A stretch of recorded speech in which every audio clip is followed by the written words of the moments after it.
उकलाना में तकरार का तूफान। यह तकरार सिर्फ एक घटना नहीं बल्कि एक बड़ी कहानी का हिस्सा है जो हरियाणा की राजनीति में एक नया मोड़ ला रही है। हरियाणा की पॉलिटिक्स में एक नया तूफान आया है। यह तूफान सिर्फ राजनीतिक गलियारों तक सीमित नहीं है बल्कि आम जनता के जीवन को भी प्रभावित कर रहा है।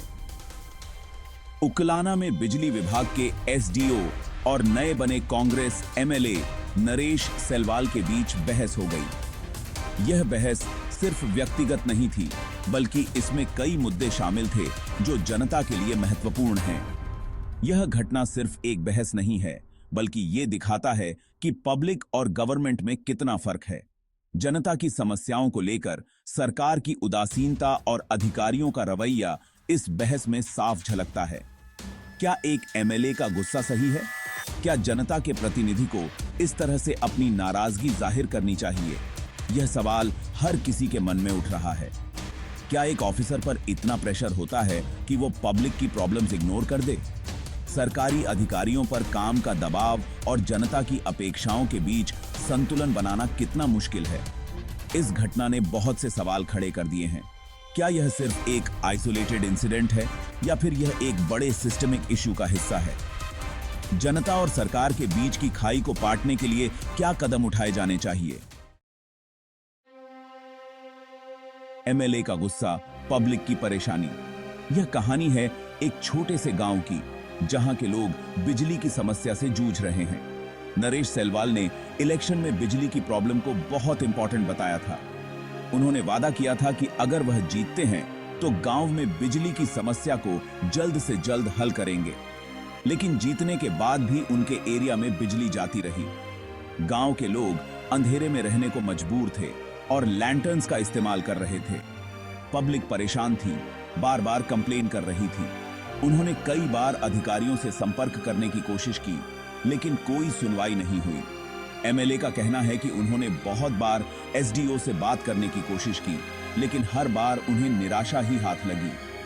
लेकिन कोई रिप्लाई नहीं मिला।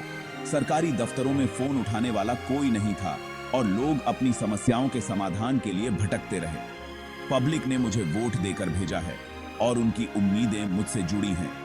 उन्होंने मुझ पर भरोसा किया है कि मैं उनकी समस्याओं का समाधान करूंगा। उनकी प्रॉब्लम्स मेरी रिस्पॉन्सिबिलिटी हैं। मैं उनकी समस्याओं को हल करने के लिए प्रतिबद्ध हूं, लेकिन इसके लिए अधिकारियों का सहयोग भी जरूरी है। अगर ऑफिसर ही फोन नहीं उठाएंगे तो काम कैसे होगा? सेलवाल ने सवाल पूछा। उन्होंने कहा कि वह इस मुद्दे को उच्च अधिकारियों के सामने उठाएंगे और जल्द ही समाधान की उम्मीद करते हैं। एसडीओ ऑफिस में हंगामा। गुस्से में एमएलए सेलवाल सीधे एसडीओ ऑफिस पहुंच गए। वहां उन्होंने एसडीओ को बहुत डांटा। आप फोन क्यों नहीं उठाते? क्या पब्लिक की प्रॉब्लम्स देखना आपका काम नहीं है? एमएलए को गुस्से में देखकर एसडीओ भी डर गए। यह पूरी घटना कैमरा में रिकॉर्ड हो गई। वीडियो सोशल मीडिया पर बहुत ज्यादा फैल गया। एसडीओ का पक्ष, कितनों के फोन उठाऊं? यह सवाल हर सरकारी अधिकारी के मन में कभी न कभी जरूर आता है। इस घटना के बाद एसडीओ ने भी अपनी बात कही। उन्होंने बताया कि उनके पास हर समय बहुत सारे फोन आते हैं और यह उनके काम को प्रभावित करता है। उनका कहना है कि उनके पास हर समय बहुत सारे फोन आते हैं। यह स्थिति उनके लिए बहुत तनावपूर्ण हो जाती है। 90 एमएलए हैं, मैं सबके फोन कैसे उठा सकता हूं? यह सवाल उन्होंने उठाया जो उनकी स्थिति को और भी स्पष्ट करता है। मुझे भी काम करने के लिए टाइम चाहिए होता है। लगातार फोन कॉल्स के बीच काम करना बहुत मुश्किल हो जाता है। एसडीओ ने सेलवाल के बिहेवियर पर भी गुस्सा दिखाया है। उन्होंने कहा कि इस तरह का व्यवहार अस्वीकार्य है। उन्होंने इस मामले की लिखकर कंप्लेन की है।